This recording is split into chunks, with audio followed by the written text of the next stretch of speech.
Thank you all for joining us this morning. Let's open with a word of prayer.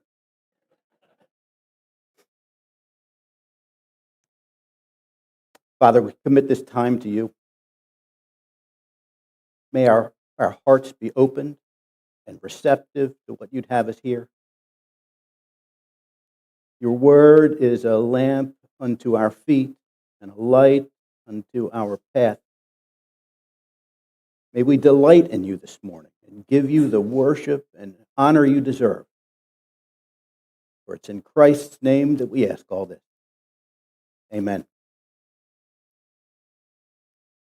Now, the pop icon Tina Turner had her only number one hit song in 1984, which had the now famous refrain, "What's love got to do with it? What's love but a secondhand emotion?" Remember that? Who needs a heart when a heart can be broken? The gritty lyrics and thumping beat struck pay dirt because it spoke to everyone's experience. Everyone has had a broken heart at one time or another. And misery loves company. This is the 6th installment in our occasional series on the attributes of God. And this morning, we're going to consider the love of God. You'll recall, I hope, that in our previous discussions on this subject, we looked at the goodness of God, the knowledge of God, the power of God, the dominion of God, and the immutability of God. And I don't know about you, but when I look into any one of those attributes, I feel like an intruder, an imposter even, because we try to relate our own experience to what we read in Scripture is the reality of God, and frankly, we're left in the dust, as it were. Because who can really comprehend the goodness of God or the power of God? We try to get our arms around the vast dominion of God or the holiness of God, and we have to give up. It's too much. Those characteristics seem foreign to us both in their magnitude and in their depth, otherworldly even. There's no way for us to identify with those qualities given the enormity of God's display of them. And yet, we see just a glimpse of his person. As Job says, these are but the outskirts of his ways, and how small a whisper do we hear of him.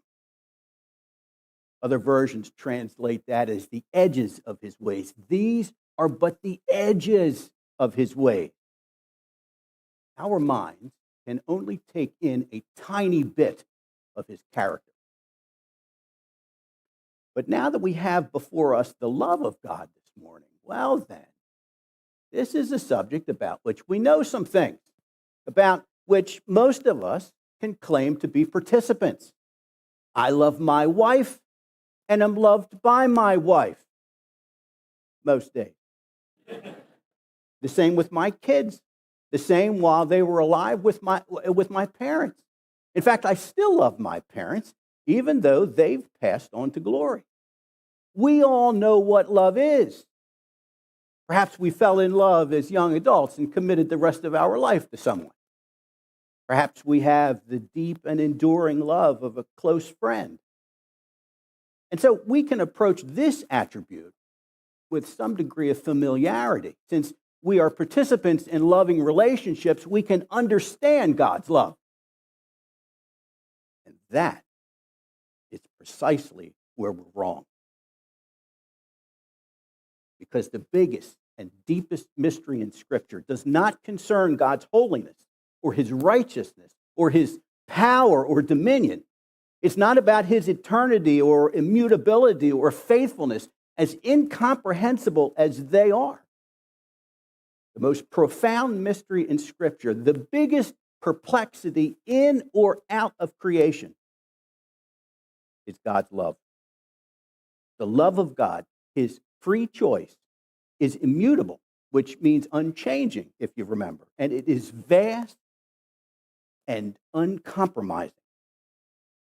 None of those adjectives truly describe our love. In fact, love as God exhibits it is completely foreign to us. And if that weren't a big enough obstacle, there's yet another difficulty facing us this morning. Our culture, and by culture I mean both Western culture and the predominant culture in the Protestant church, our culture has reduced God to only love. Ask anyone on the street who believes in God what they know about God's character, and they'll respond that God is love. We have minimized God's other attributes to the point that his love is the only thing left, which incidentally allows us to live however we want. Without God's holiness, we need not worship. Without his wrath, we can sin all we want. Without his sovereignty, we can do as we please because we are our own masters. And even God's love has been watered down to something with no teeth. D.A. Carson wrote, "The love of God in our culture has been purged of anything the culture finds uncomfortable. It has been sanitized, democratized, and above all, sentimentalized." This has been going on for some time. In 1965, Jackie DeShannon had a top 10 hit proclaiming, "What the world needs now is love, sweet love." Anyone remember that? Written by Hal David, who was a very successful songwriter. The song went on to lecture God about what we don't need any more of in this world. Lord, we don't need another mountain. We have mountains and hillsides enough to climb, right? But we could do with a little more love. It repeatedly reminded God to listen, Lord, if you want to know. It's stunning arrogance and hubris to lecture God on what we really need.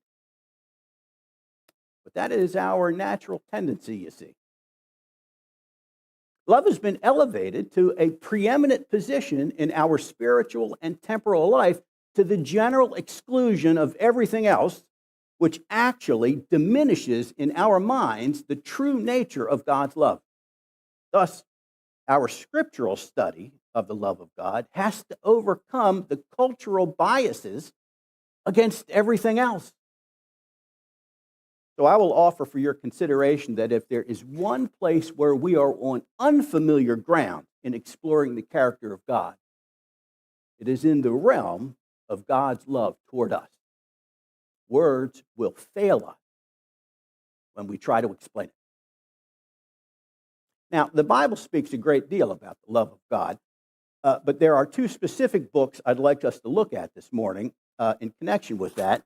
The first one being 1 John, beginning in chapter 3, where the apostle, in speaking about this, exclaims, "Behold, what manner of love the Father has bestowed on us, that we should be called children of God."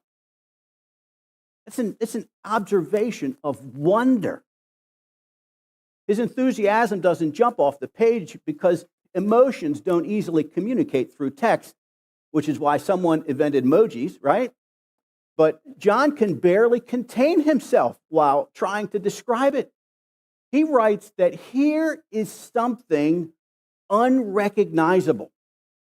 In fact, the word used in the original Greek in the beginning of the sentence is the same word used in Matthew 8:27, where the disciples cringe in astonishment, wondering, what sort of man is this that even the winds and waves obey him? Other passages use the same word in the context of being from somewhere else, like a foreign place. And John is floored when considering not only the magnitude of God's love, but the nature of God's love. He is saying that something has broken in from another realm for which we have no true parallel. Remember, too, that John is an old man when he writes these words. He's near the end of his life. We've all seen new converts who are on fire when experiencing the reality of salvation and the blessedness of brand new faith. New believers are excited and delight in devouring the Word. But sadly, after years turn into decades, that excitement fades into a soft background reality. We lose the sense of wonder. But here comes John, who is writing perhaps 60 years after his conversion, and who is still gobsmacked at the nature of God's love. He's never gotten over his sense of wonder at it. This is an amazing piece of writing, and reading between the lines gives us insight into John's faith and his character. The hymn writers have marveled at this as well. Charles Wesley, writing almost 300 years ago, penned, "Amazing love, how can it be that thou, my God, shouldst die for me?" And more recently, Stuart Townend wrote, "How deep the Father's love for us, how vast beyond all measure, that he should give his only Son to make a wretch his treasure." At last touches on both the kind of love God displays and the amount of love he pours out on sinners like us. But that love isn't limited to us. The love of the Father for the Son did not begin in Genesis or Bethlehem, but existed in eternity past. The Trinity is bound together in love because God is love. It's not in opposition to his other attributes. It is an integral part of his glory. And the love of God is a conscious affirmative action, which is foreign to our experience. When we speak of falling in love with someone, it's something that happens without planning. In 1976, Elvin Bishop had a hit song entitled "Fooled Around and Fell in Love," in which he described his prolific but non-committal dating experiences, yet unwittingly ended up falling in love with one of his conquests. We probably all know people who, despite their initial intentions toward their significant others, ended up falling in love. It happens all the time, and it's the whole basis for romantic comedies, rom-coms, right? Very popular. But this is not how God came to love us. His is a purposeful, intentional, sacrificial love. Certainly not something one stumbles into. It's not even the same as the love we have for our children. God sought us out while we were his enemies and purposefully drew us to him, although he has no obligation to do so. We love our children because God gave them into our care to begin with. Totally different scenario. A great example of this different kind of love is found in the Old Testament book of Hosea, which is the other text I'd like to look at this morning. In fact, the whole book of Hosea is an expression of God's love toward his people, told through the story of Hosea himself.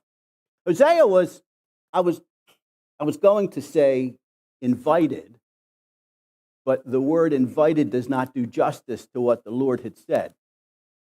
Commanded is more like it. The Lord commanded Hosea to find a wife.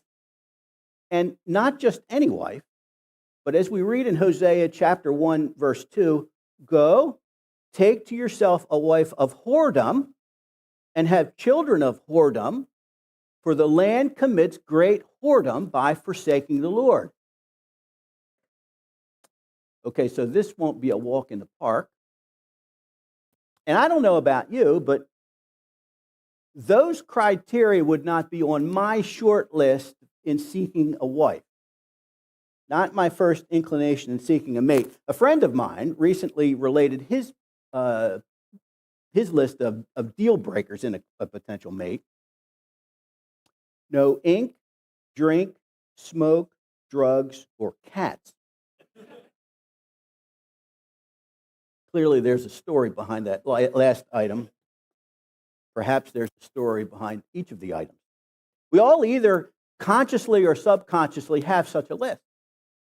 But God gave Hosea directions that trumped any list Hosea might have started out with. He was to marry a woman who was intentionally marry a woman who was unfaithful. That's probably a universal non-starter. Hosea dutifully obeyed the Lord and took Gomer for a wife. Now, we don't know Gomer's backstory. In fact, we don't know much about her at all, other than she apparently was not very committed to monogamy, and she was fertile, which combination is a recipe for a difficult marriage. I think we can all agree. So things progressed as they often do, and she got pregnant at least 3 times. We assume through participation of Hosea, but the language in the text hints otherwise, all in accordance with the prophecy of Yahweh. He told Hosea to name the first child, which was a boy, Jezreel, for in just a little while I will punish the house of Jehu for the blood of Jezreel, and I will put an end to the kingdom of the house of Israel. Okay, so that's heavy. His second child, a daughter, was to be named No Mercy, and the third child, a son, was to be named Not My People. At some point, given what the Lord has directed Hosea to do, the prophet must have gotten the idea that he's living in the middle of an object lesson, what with the unusual instructions for selecting a wife and the ominous names to be given to his children, right? One waits for the hammer to drop, perhaps. So, all in all, not an uplifting and warm story so far. And our unease proves correct. After their marriage, Gomer drifts away from him, not into the arms of another lover, but into the very marketplace of love, as it were. She was selling her body. Hosea is forced to run all over town again and again to retrieve his wayward wife with all the humiliation that entails. Undaunted, he pursues her even into the town marketplace and buys her back to himself. Now, as a sidebar, Hosea was called to live out a metaphor of God's relationship to his people. To understand the depth of God's disgust at Israel in the time of Hosea, it's necessary to review a little of what Israel had been up to at the time. First, the Assyrian Empire, the world superpower at the time, was an existential threat to the nation, having threatened for some time to overrun both the northern and southern kingdoms of Israel. And the Israelite kings had been maneuvering both politically and financially in the form of tribute payments to stave off destruction from the neighbor. They did not look to Yahweh for deliverance, only to themselves. If that weren't bad enough, both the northern kingdom and the southern kingdom had abandoned the worship of Yahweh in favor of Baal. So you'll see references in the text to the worship of Baal. That god was thought to have dominion over fertility and over the weather, 2 subjects very important to agrarian cultures such as existed in the Middle East at the time.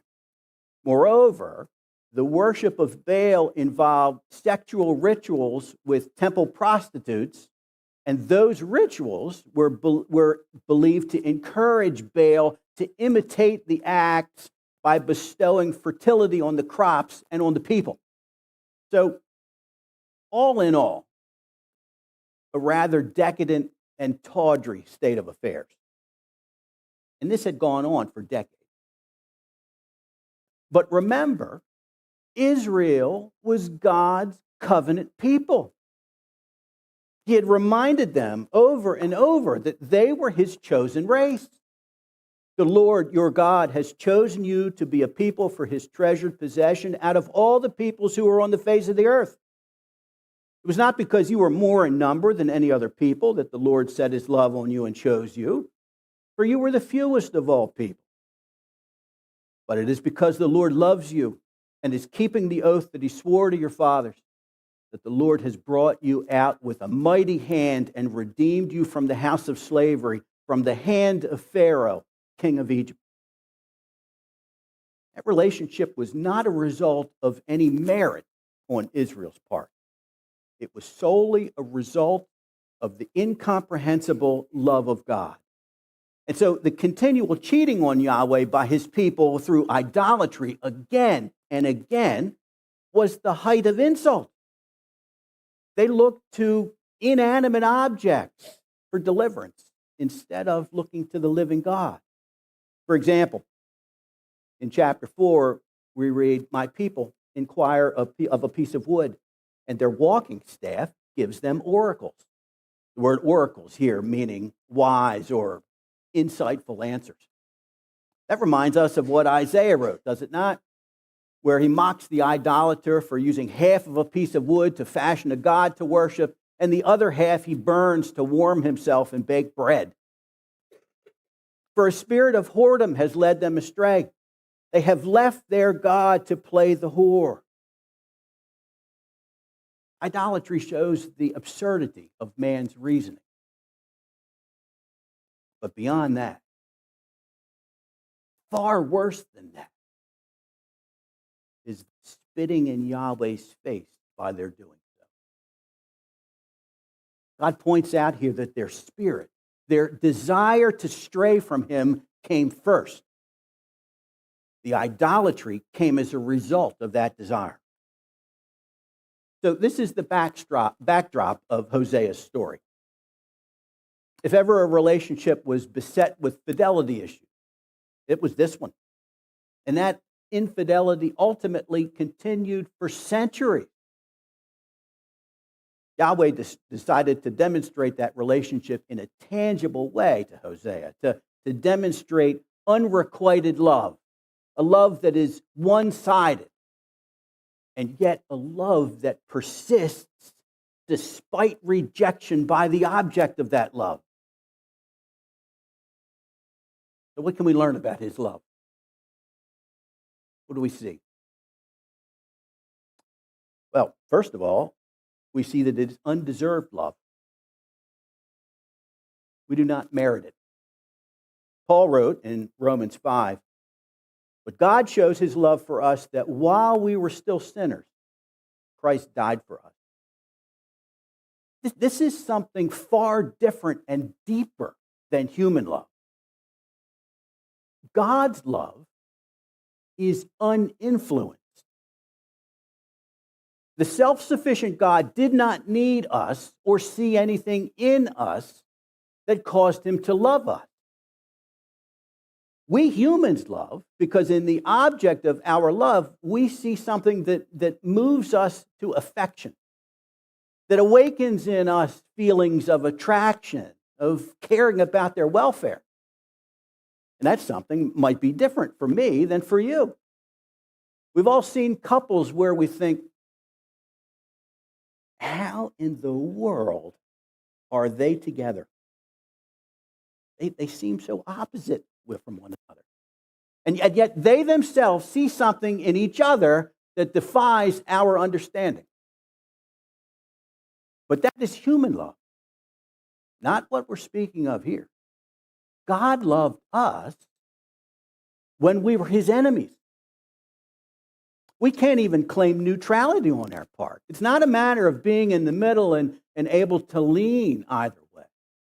We were all the way at the wrong end of the spectrum, and yet he loved us anyway. While we were yet sinners, while yet God's enemies, Christ died for us. What sort of person does that? And why did he choose us for that salvation? That's a similar question to why did he choose Israel and not Egypt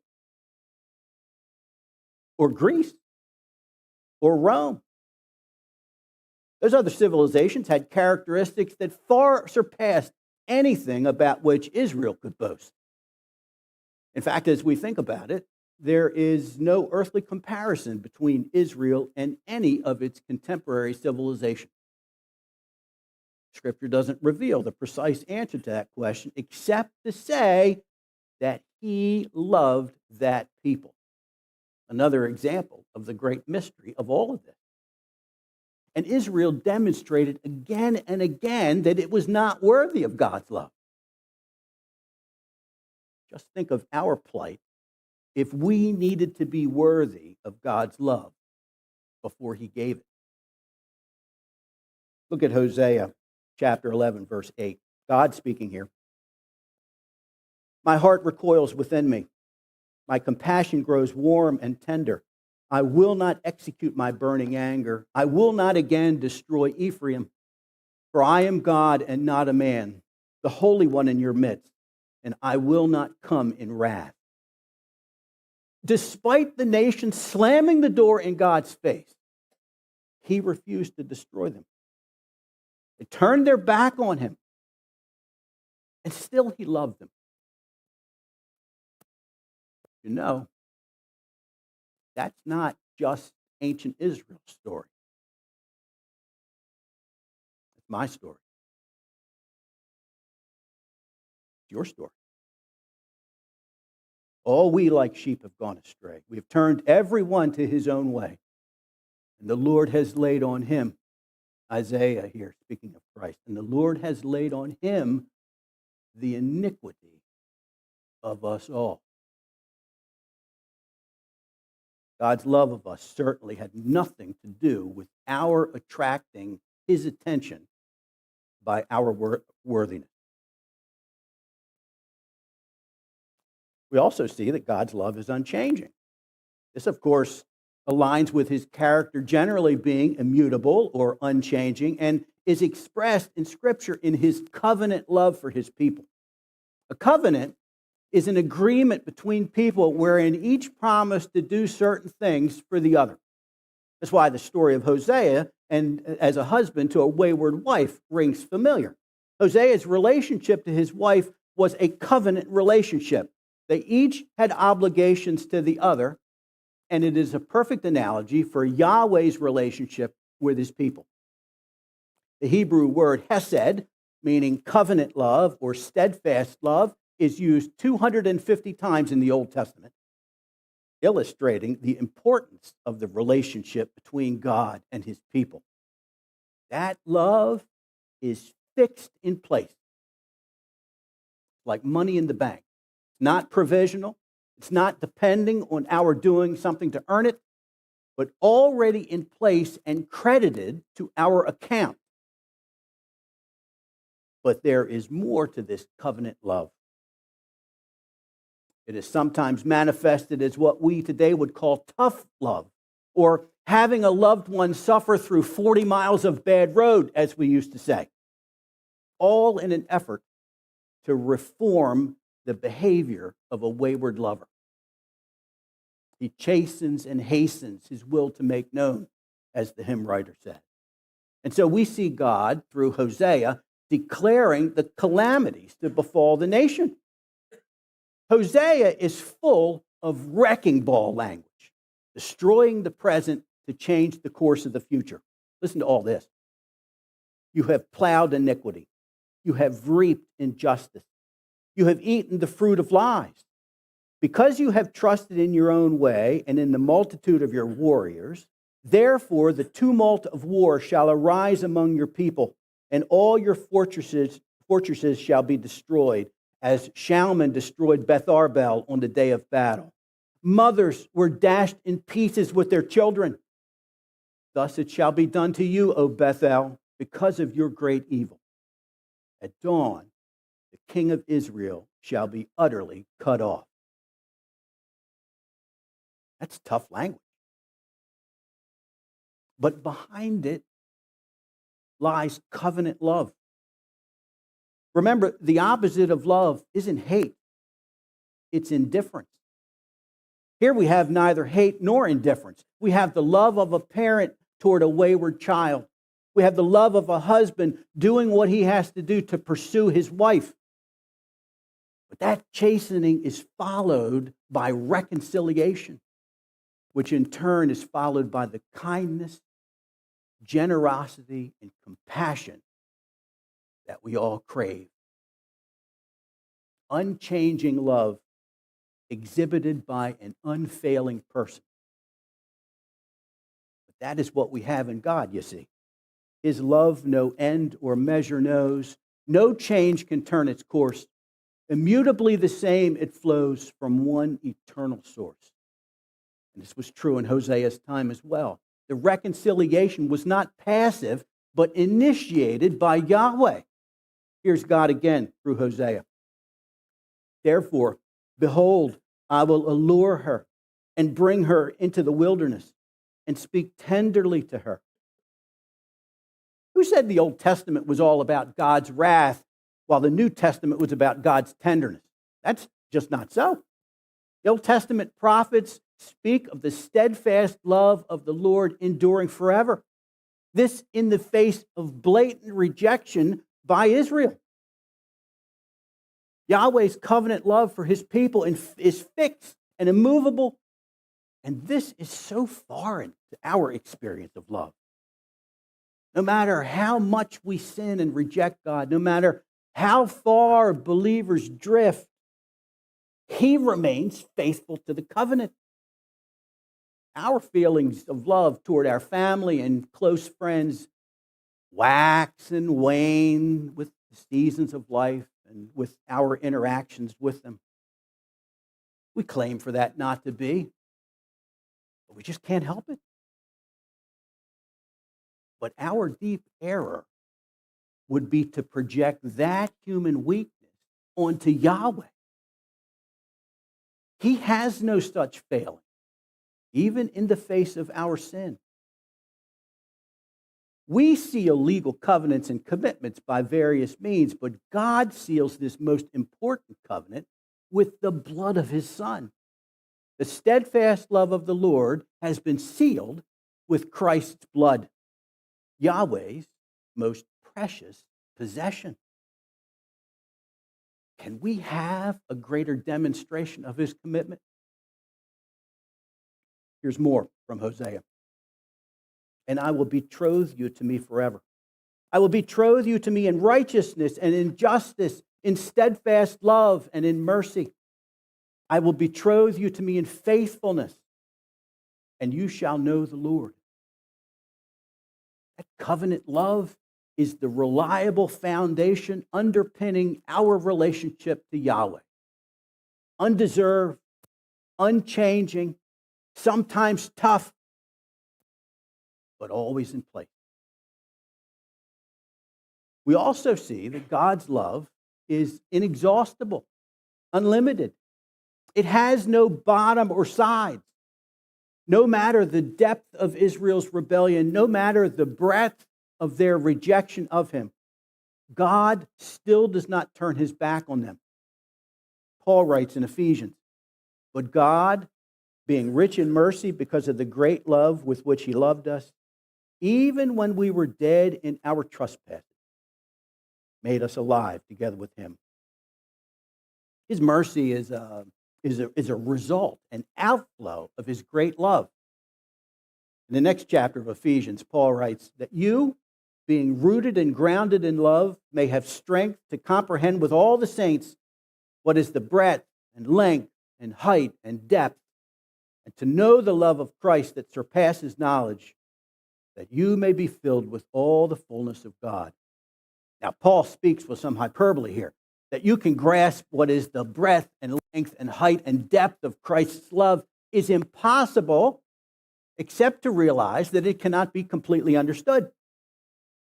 But the Greek word Paul uses here for comprehend does not connote understanding or discernment, but to take possession of. So a more apt translation might be that you may have strength to take hold of with all the saints what is the breadth and length and height and depth of God's love. Of course, we cannot fully do that either because God's love has no limits. It's impossible for us to plumb the depths of it or scale the heights of it. Yet God's love is a redeeming love as well. Just as Hosea went down to the marketplace and purchased his wife back, so God's love is not merely a wishful thinking kind of love, but a love that spurs action, saving us from destruction, even though it comes at great cost. Read what Hosea did. And the Lord said to me, go again, love a woman who is loved by another man and is an adulteress, even as the Lord loves the children of Israel, though they turn to other gods and love cakes of raisins. So I bought her for 15 shekels of silver and a homer and a half of barley.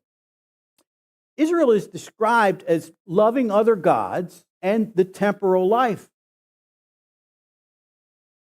Hosea pays a steep price for his wife, someone to whom he'd already committed his life and who presumably had committed herself to him.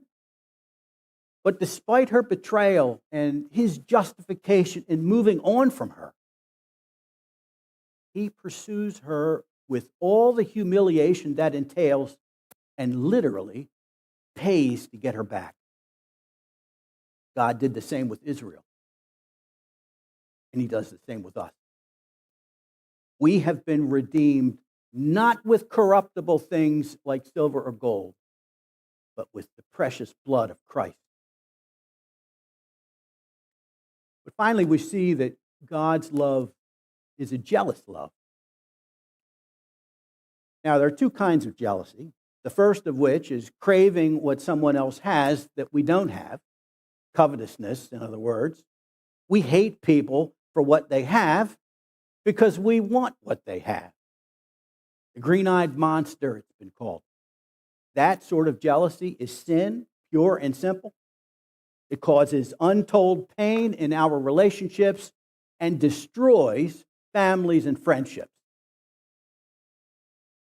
There's another kind of love, another kind of jealousy, which is a reflection of God's zeal for the sanctity of the marriage bond. And that jealousy is a virtue, not a vice. The exclusive nature of a marriage commitment requires vigorous attention to keep it pure and exclusive. It demands a passion for the other and a willingness to sacrifice to protect the union. This is the jealous love that Yahweh displays toward his people. Hosea reflected that in his comments to Gomer after purchasing her. You must dwell as mine for many days. You shall not play the whore or belong to another man. So will I also be to you. For the children of Israel shall dwell many days without king or prince, without sacrifice or pillar, without ephod or household god. Afterward, the children of Israel shall return and seek the Lord their God and David their king. And they shall come in fear to the Lord and to his goodness in the latter days. So here is Yahweh foretelling the process by which his people will return to him. He wants his people for his exclusive possession. And so he will woo them, chasten them, and discipline them. His is not a love soft or blind, but grounded in the reality of their rebellion. And he wins them back. He continues using Hosea's family as a metaphor. And I will have mercy on no mercy. And I will say to not my people, you are my people. And he shall say, you are my God. That's what God's love is all about. Undeserved, unchanging, inexhaustible, and jealous. Mysterious in its focus on us, but effectual in its work. And that love is in place despite full knowledge of our shortcomings. J.C. Ryle put it this way. He knew what we were before conversion, wicked, guilty, and defiled, yet he loved us. He knows what we will be after conversion, weak, erring, and frail, yet he loves us. How great a salvation he has bestowed on us. Now, as we wrap up this morning, there's one question we need to confront. This love of God mean to us as a redeemed people? we who are the objects of his love? Well, first of all, the love of God should give us serenity in our mind. Let's go back to 1 John, this time to the 4th chapter. Considering God's perfect love, John writes, "There is no fear in love, but perfect love casts out fear. For fear has to do with punishment, and whoever fears has not been perfected in love." Even in the darkest of times, we hold fast to the truth of God's love for us and his omnipotence. There's no power anywhere that can overcome his will. And we are treasured possessions of his, the apple of his eye. Surely he cares for us and will preserve us. So, serenity in our mind. Second, God's love gives us security in our soul. Earlier in that same chapter, John writes, "So we have come to know and believe the love that God has for us. God is love, and whoever abides in love abides in God, and God abides in him. By this is love perfected with us, so that we may have confidence for the day of judgment." How can you have confidence today for the day of judgment? I can assure you, it has nothing to do with your love for God and everything to do with God's love for you. That is the key to soul security. God's love for his people, both collectively and individually. We rejoice today in anticipation of our certain triumph then.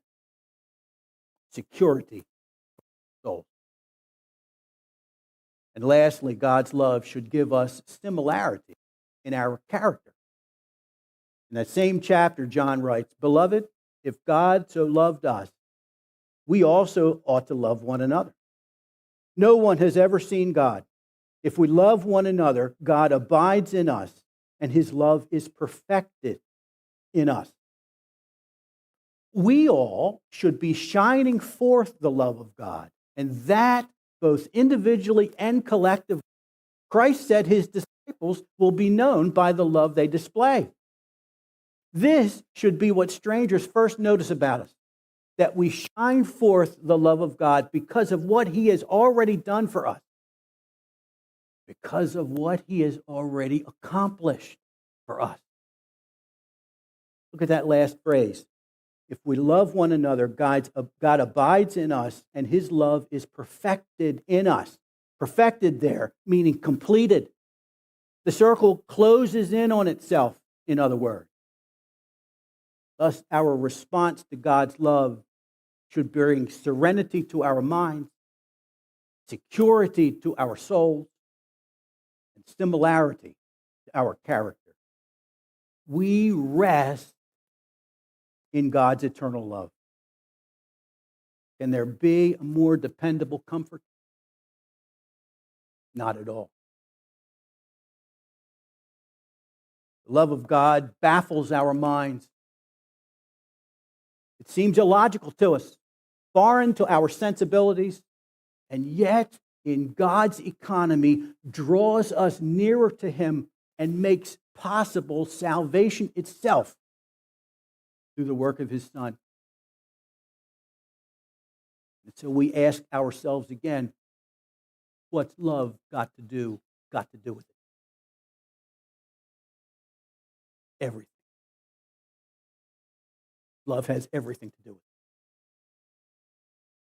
Let's pray.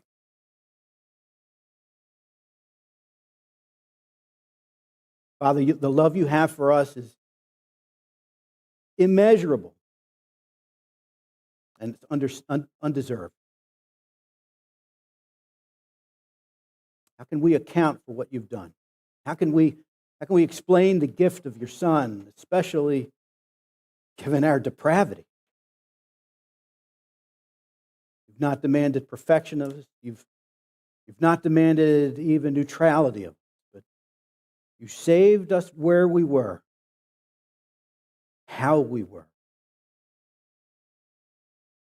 You bought us with a price. And now we are cloaked with Christ's righteousness.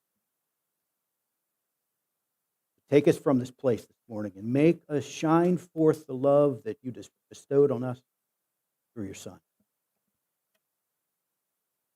We ask it all in his name. Amen.